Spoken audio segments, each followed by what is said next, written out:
The North against South. Brother against brother. The Civil War is the bloodiest in American history. Victory will take far more than brute firepower on the battlefield. Technology, communications, logistics. It's what happens behind the front line that will ultimately decide this battle for America's future.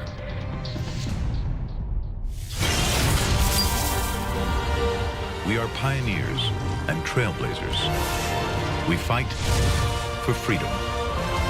We transform our dreams into the truth.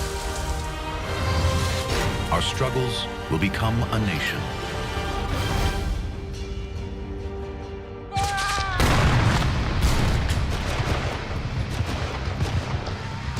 (1862). The Civil War is at its height. North and South locked in a bitter conflict for the future of America. A new kind of bullet has brought this war to a terrible deadlock, bringing death on a scale never previously seen in warfare.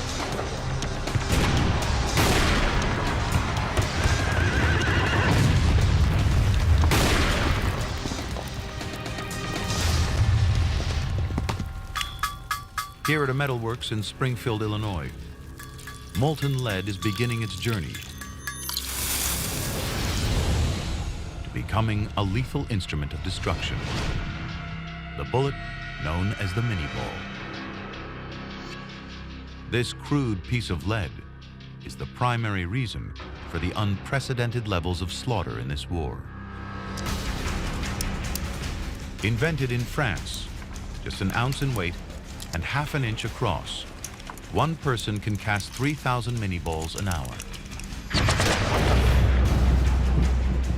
Each one of these simple bullets can rip through a man's body in a fraction of a second.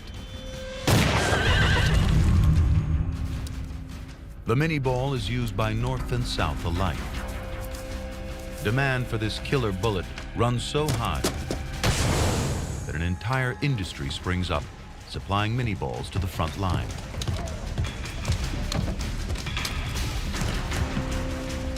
In total, the North makes over 500 million Minié balls, ready to be fired from the 2 million muskets it supplies to its men. In many ways, the Civil War was the first modern war because it was the first war that took place after the Industrial Revolution had begun to transform our country. It will take over 33 hours for a bullet in this box to travel the 800+ miles to the battlefield, ready to find its target. The new musket is much faster to reload than traditional weapons. Load the gunpowder, ram down the bullet,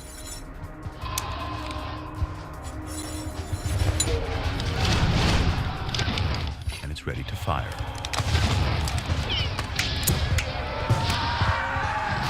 Imagine warfare where your ability to load a musket faster than the guy with the other musket would determine if you lived or died.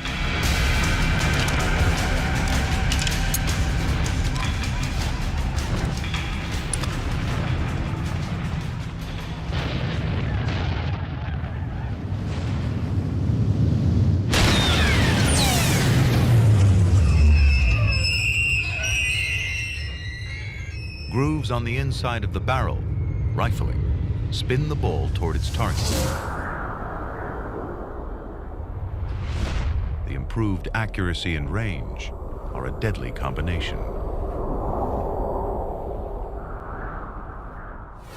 1 second, everything's great. The next second, your buddy's head's gone, or his arm's flying off. You don't want to know what a soft metal musket ball does when it enters the human body.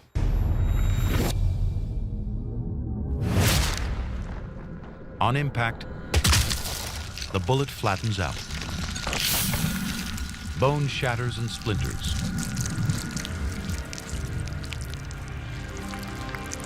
Causing further damage to muscle and tissue. More often than not, the result of a direct hit, death.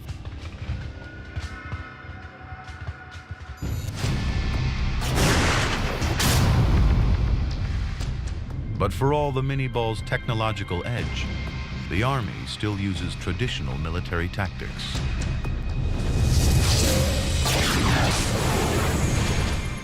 What made it particularly tragic was modern technology meeting much more ancient tactics. So the death rates were truly appalling.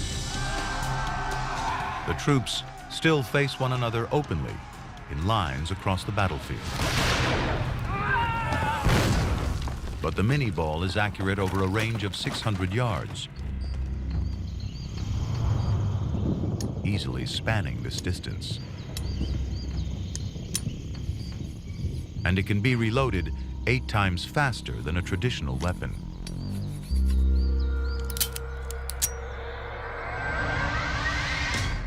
The effects are catastrophic.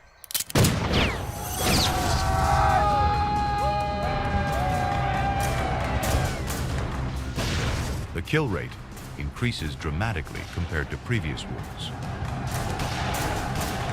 Across the battlefield, the results are carnage.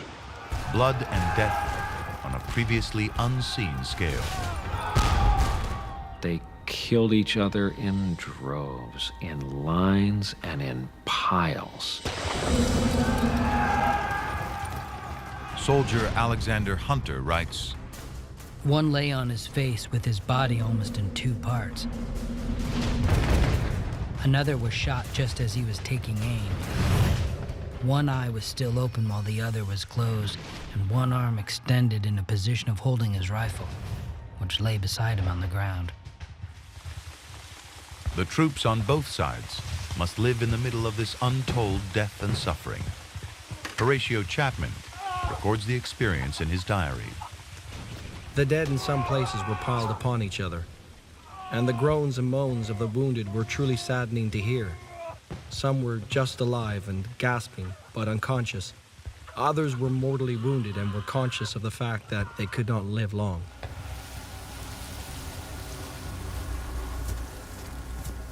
By the time of the North's final victory, over 600,000 men on both sides are dead, some 2% of the entire U.S. population. In current population terms, that's the equivalent of 6 million people.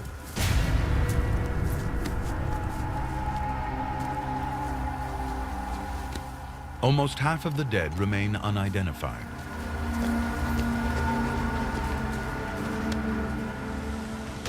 The fear of dying forgotten on the battlefield leads soldiers for the first time to begin pinning their names and units on their uniforms.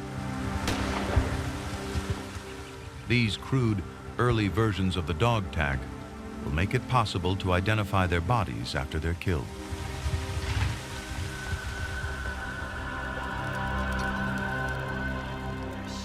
For the first time, America's growing postal service means soldiers can write to their loved ones from the front.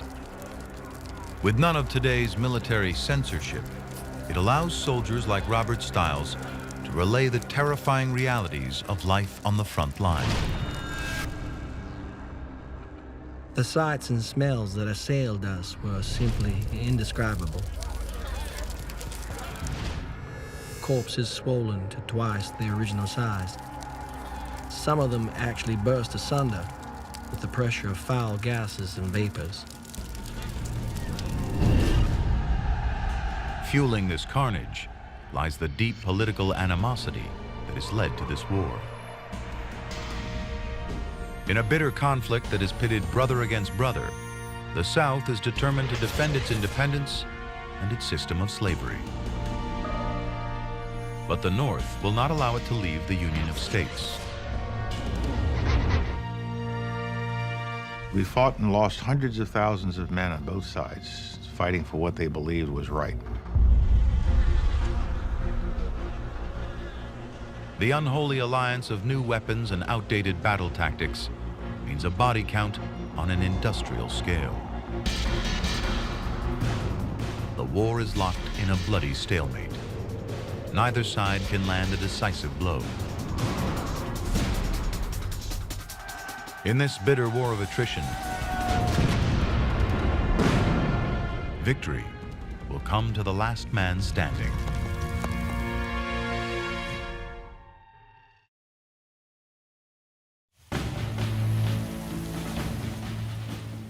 August 1862, over a year into the war. General Robert E. Lee's Confederate Army is readying to launch a wide-ranging assault against Union forces in Virginia. Highly motivated, these men are fighting on their home turf and are ready to die for Southern independence, its traditions, and its rural way of life. Its prosperity is built around a simple crop: cotton. Known as white gold, the South accounts for 2/3 of the world's supply of cotton. It brings extraordinary wealth to the southern states. But it is wealth built on the backs of slaves.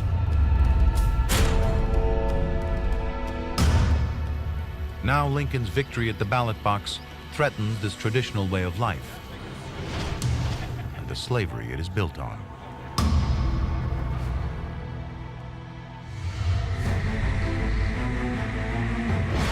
Rather than submit to Northern rule, the South decides to fight.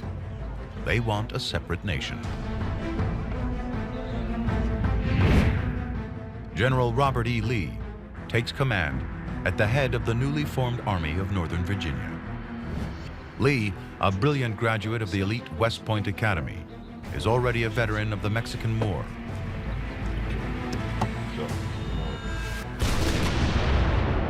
And highly regarded for his effectiveness on the battlefield. Lee could intuit the battlefield in a way that almost resembles Rommel in World War II or Patton. And as a result, he could sort of almost sense where the place would be to take the gamble and where to hit. Manassas, Virginia, 1862. Confederate troops gather ahead of the Second Battle of Bull Run. Lee's forces are heavily outnumbered. But this Virginia woodland is home territory these volunteer troops know like the back of their hand. Rigid training and strict discipline have turned them into a formidable fighting force. If you'd been a betting man back then, you would have bet the South would have won. The South only had to hold its territory. The North had to come and take it away. The North had to be the occupying force, which is far harder to do.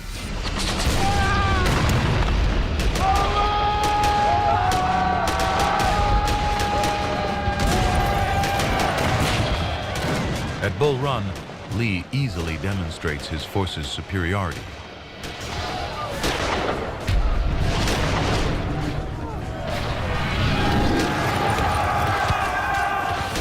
In one engagement lasting just 10 minutes, the Yankee 5th New York Regiment loses more men than any other regiment during the entire Civil War.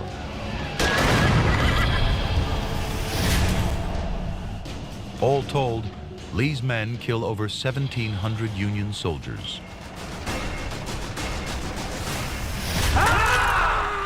Determination and local knowledge give the South their greatest victory in the war to date.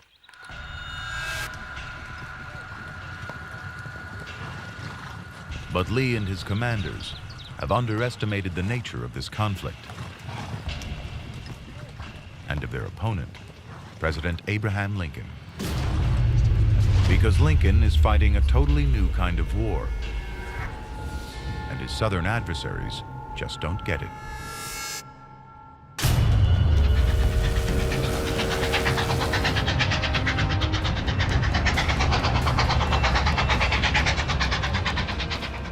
A packed train speeds on its way south, ready to replenish the Union Army with fresh troops and supplies. Lieutenant George Benedict writes home, we were stowed away in freight cars and started out of the city. The train took 600 other troops besides our regiment and numbered 34 heavily loaded cars.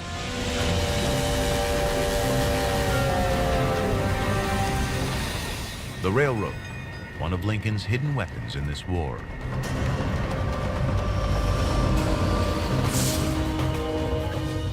In one key operation ordered directly by the president,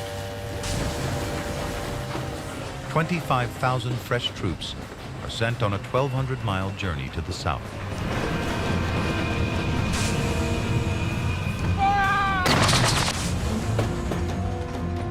By road, it would take over 2 months.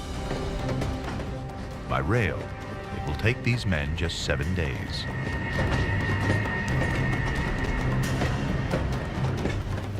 Following its introduction in the 1830s, America's rail infrastructure has gradually spread its tentacles across the country. Lincoln realizes it can revolutionize the speed of troop deployments.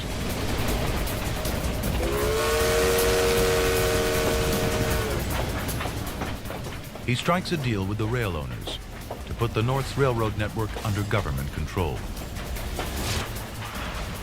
It turns the railroad into a weapon of war.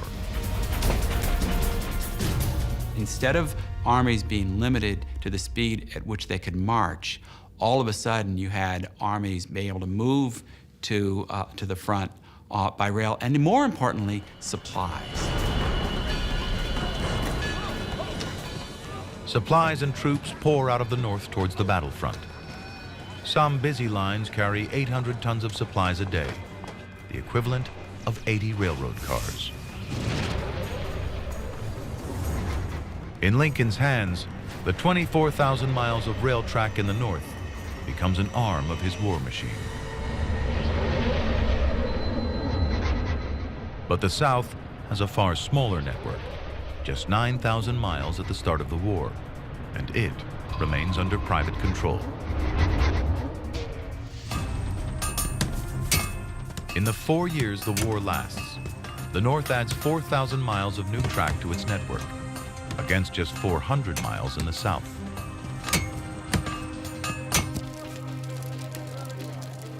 This inability to coordinate rail supplies will prove disastrous for the South. Even though they're just 30 miles from their capital in Richmond, in the winter of 1863, 4 rail links means Southern troops in Virginia starve.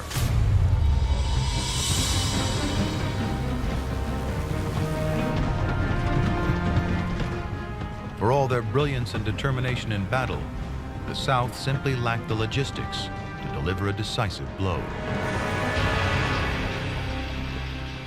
And it isn't simply rail. Lincoln realizes that victory depends on mobilizing the entire industrial might of the North behind the war effort. Production of clothing in the North doubles during the conflict. Pitchfork manufacturers start making swords, while the number of patents doubles in the course of the war. Manufacturing, technology, infrastructure, it will change the face of America. For the first time in history, industry is put behind the war effort. An approach to conflict that America will exploit in the First and Second World Wars. It is the beginning of a new, integrated economy that will be the hallmark of the modern age.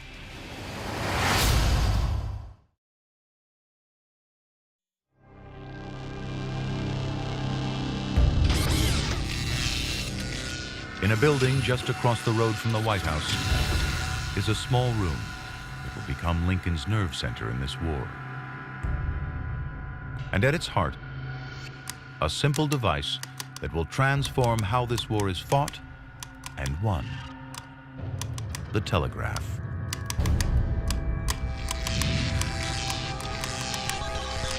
The invention of Morse code in 1844 turns the telegraph into America's first tool of mass communication.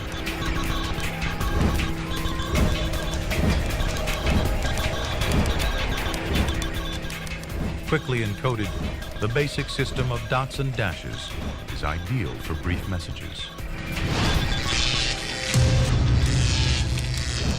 Like Twitter today, it needs just seconds to send them and transcribe them. Where messengers previously took days, on horseback, over hundreds of miles, and across every kind of terrain.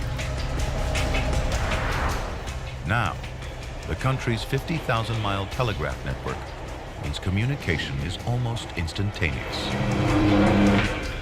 As telegraph poles snake out alongside the railroad lines, this vast country begins to shrink.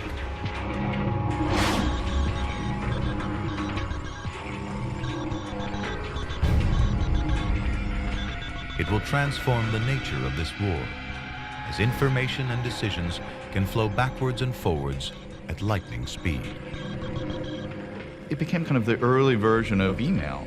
Suddenly it was possible to get a message to somebody from St. Louis, to get a message to New York in a shockingly short amount of time. Lincoln immediately realizes the telegraph's potential as a weapon of war. He insists on the installation of telegraph lines directly into the War Department.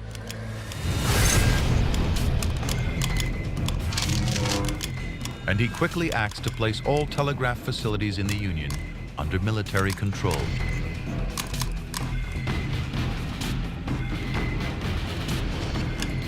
The telegraph office becomes the central hub of Lincoln's war operation, his command and control center.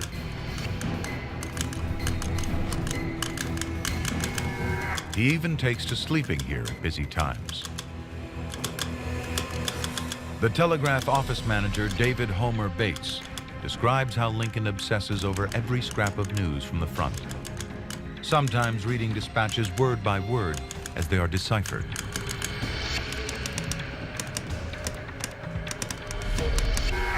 Lincoln's habit was to go immediately to the drawer each time he came into our room and read over the telegrams, beginning at the top until he came to the one he had seen on his previous visit.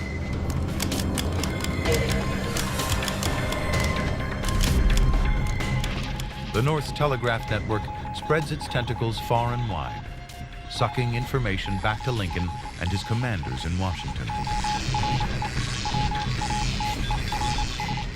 It gives him a vast strategic overview, providing him an unrivaled insight into his commander's tactical thinking. Lincoln himself was able to stay on top of literally hour-by-hour developments in the course of individual battles. That had never happened before. To the irritation of his generals, it even allows him to issue his own direct orders, telling them how to fight. In one campaign, with General Lee's forces threatening Washington, Lincoln responds by telegraphing direct orders to his generals.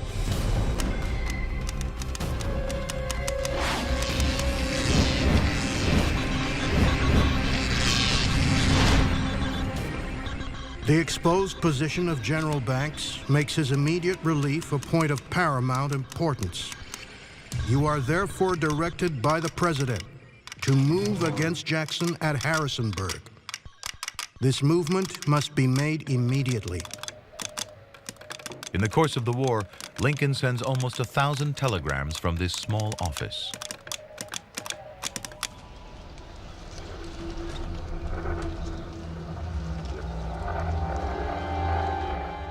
But the South never grasped the potential of the telegraph in creating a centralized command and control system.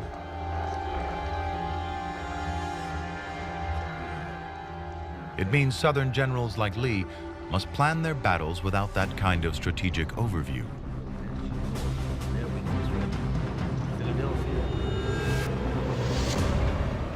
As the war continues, Lincoln brings down the hammer of his war machine. Industry, lines of communication and supplies, manpower and firepower are all marshaled to deliver blow after blow to the Confederate Army. But the South bolstered by the belief in the rightness of its cause, doggedly refuses to give in. As a result, the death toll just keeps rising. At Antietam in 1862, 6,000 are killed. 17,000 wounded.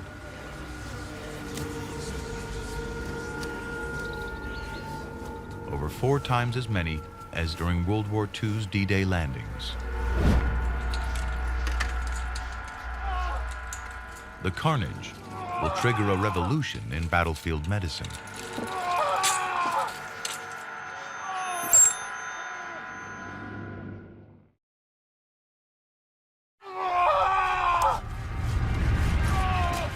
Three-quarters of all operations conducted by Army surgeons during the Civil War are amputations. Letters from surgeon William Watson record what these battlefield ERs were like.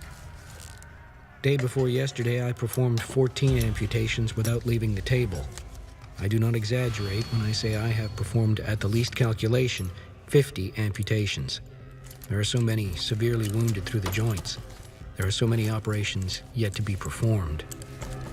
Surgeon Theodore Diamond describes the hideous wounds left by weapons like the Minié-Ball. The shattering, splintering, and splitting of a long bone by the impact of the Minié-Ball is both remarkable and frightening. An experienced surgeon can hack off a limb in just 10 minutes. Ether and chloroform are used as anesthetics. If a bullet doesn't kill you, then infection can. Gangrene is the greatest killer. Deprived of oxygen, wounds become an ideal breeding ground for Clostridium, a bacteria that releases a poisonous toxin, destroying tissue. Death can follow quickly. Approximately 60,000 amputations are performed during the Civil War, more than in any other war America has fought in. Twice as many soldiers die from infected wounds and disease as on the battlefield.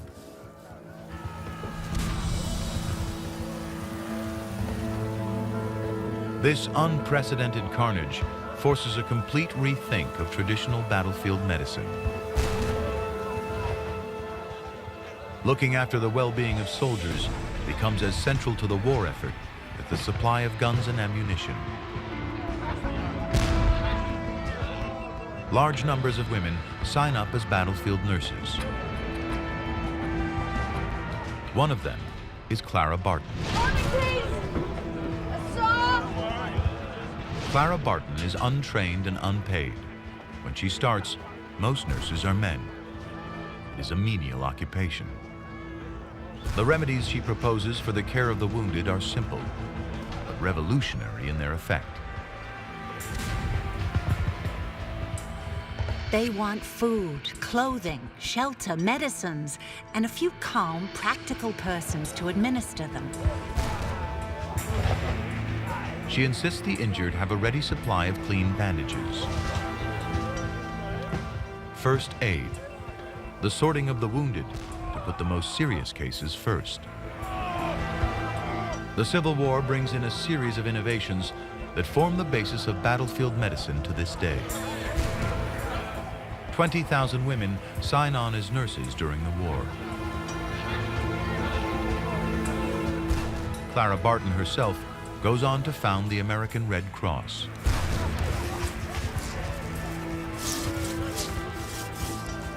Standards of hygiene begin to dramatically improve with the discovery of bromine.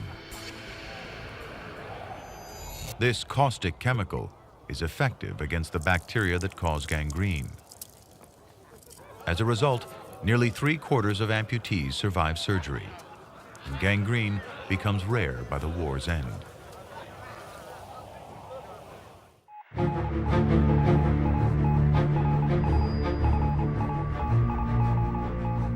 With the war dragging on without a clear end in sight,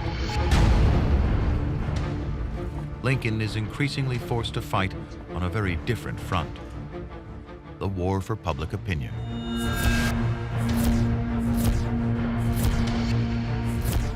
The spread of portable cameras means for the first time, gory images of the battlefield can now reach every home. While these simple cameras rule out dramatic action scenes, they are ideal for capturing the gruesome aftermath of battle.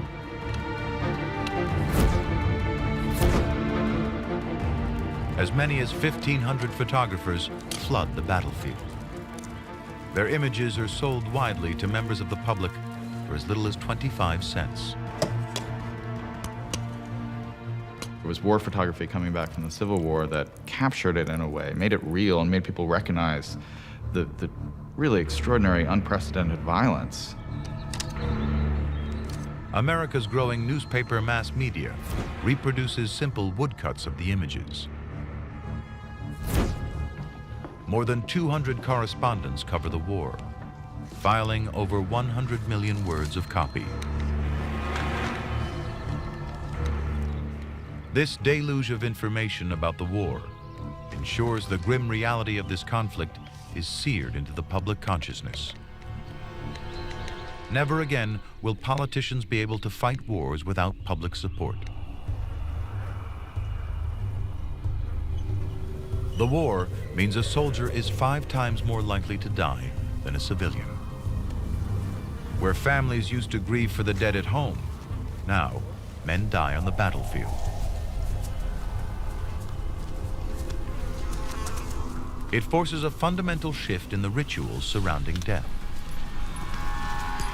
Nat Bowditch dies on a battlefield in Virginia.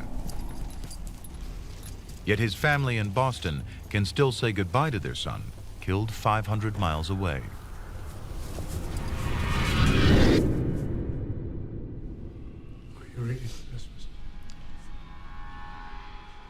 Even though it has taken a week for his body to travel from the battlefield, his father describes how it is free of any signs of decomposition.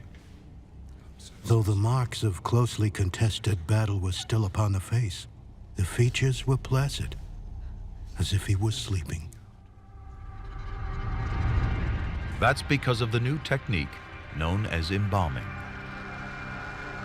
Chemicals like arsenic and zinc chloride are injected into the corpse to halt the natural process of decay.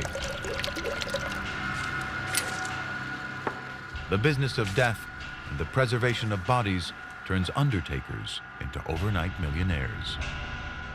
One undertaker boasts, I would be glad to prepare private soldiers. They were worth a $5 bill apiece.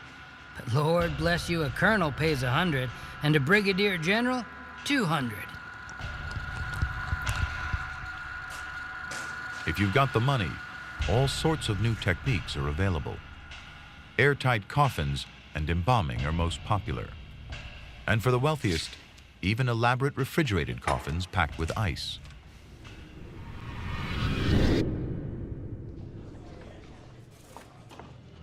The war drags on. Lincoln is determined to end it and abolish slavery.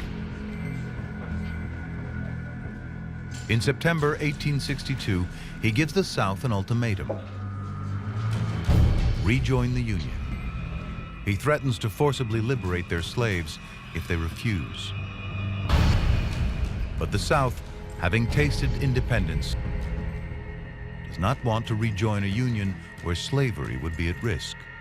They reject the ultimatum.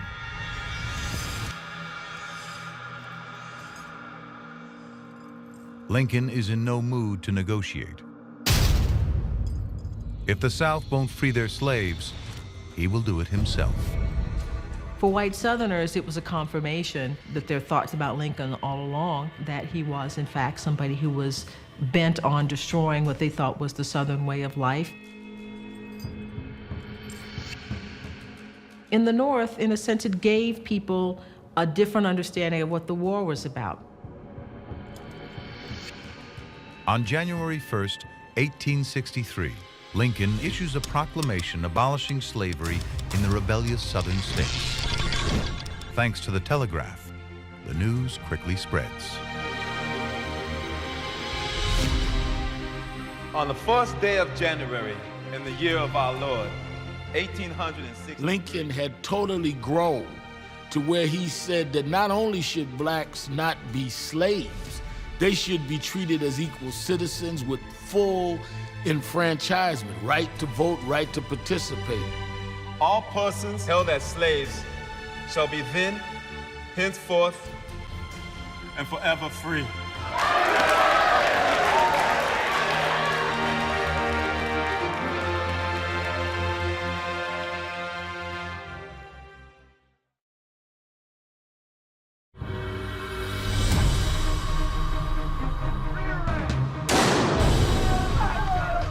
In the wake of Lincoln's emancipation of the slaves, black American soldiers rushed to enlist for the Union.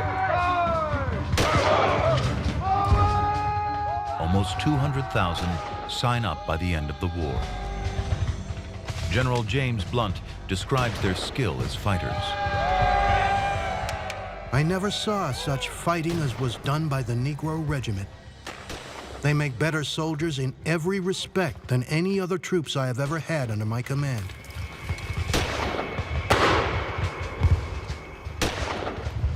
The Emancipation Proclamation changes the dynamics of the war. The Union Army becomes a force for liberation, now fighting to end slavery. They understood that saving the Union would give them some sense of freedom, some sense of dignity. It was the dignity that I'm a soldier. I'm not just a servant, I'm a soldier. I have a uniform, I have stripes. I'm somebody. Lincoln follows the proclamation with his masterstroke. His address in 1863, dedicating America's first national cemetery for soldiers at Gettysburg, is perhaps the single most famous piece of political rhetoric in history. 77 years ago, our fathers brought forth upon this nation, conceived in liberty and dedicated to the proposition that all men are created equal. That we here highly resolve that these dead shall not have died in vain, that this nation under God shall have a new birth of freedom, and that government of the people, by the people, and for the people shall not perish from this earth.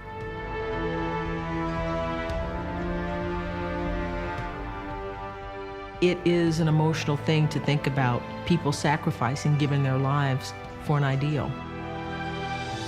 And it's Lincoln at his absolute best.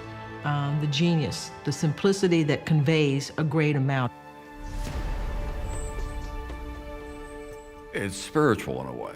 It's a hymn to America, and it's the hymn to the possibilities and the great sacrifices of this country. But in 1864, the war remains deadlocked.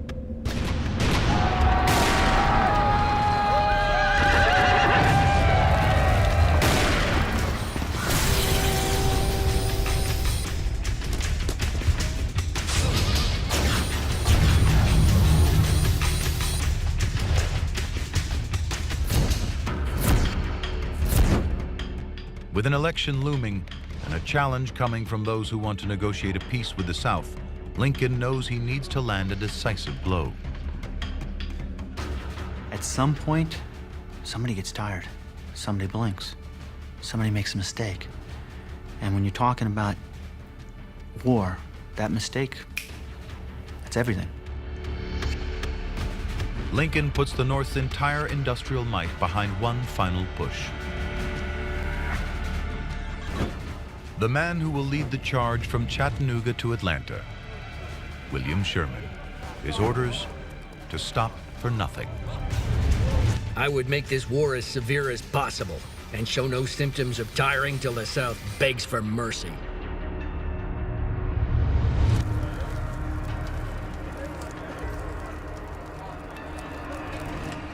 Advancing under the cover of night, Sherman's march is sustained by one of the greatest logistical operations yet seen in this conflict.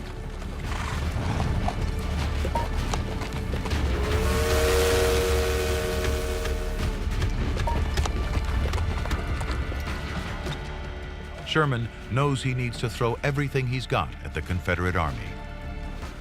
While he uses his own supply lines to maximum effect, he destroys those of the South, ripping up their railroad and bending it beyond use.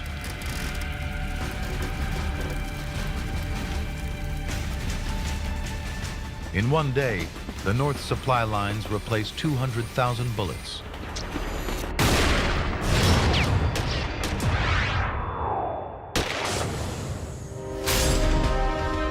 While the South is left scavenging on the battlefield for spent rounds, food, even old boots.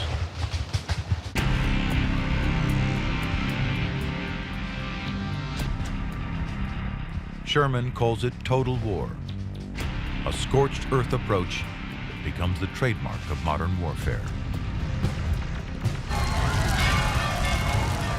Finally, with Atlanta under siege, Confederate forces set fire to their own munition stores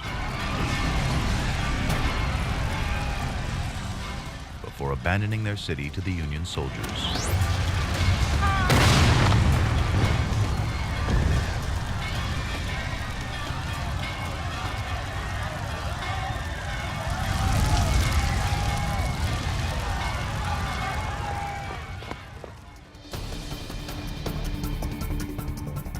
Sherman's tactics of total war have won out. His victory helped secure Lincoln's election in the fall. With Atlanta in ruins, he just keeps going, now launching what will be his final assault, the March to the Sea. In the 19th century equivalent of shock and awe, 62,000 Union soldiers wreak a 60-mile-wide path of destruction across Georgia. From Atlanta to the coast at Savannah. Supply lines are cut, villages are sacked, and crops torched. Anything of military value is destroyed.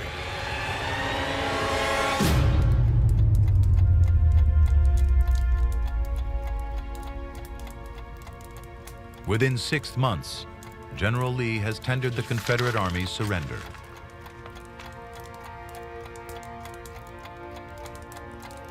The rebellion is over. The South will have to submit to the Union and bring an end to slavery.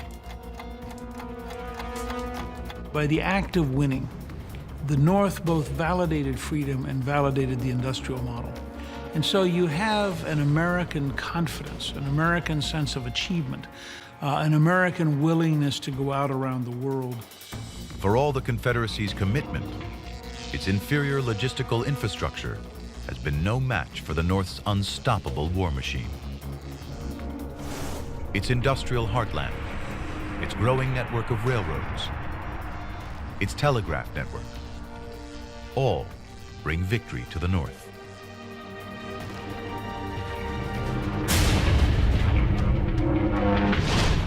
Within a week, Lincoln lies dead from an assassin's bullet.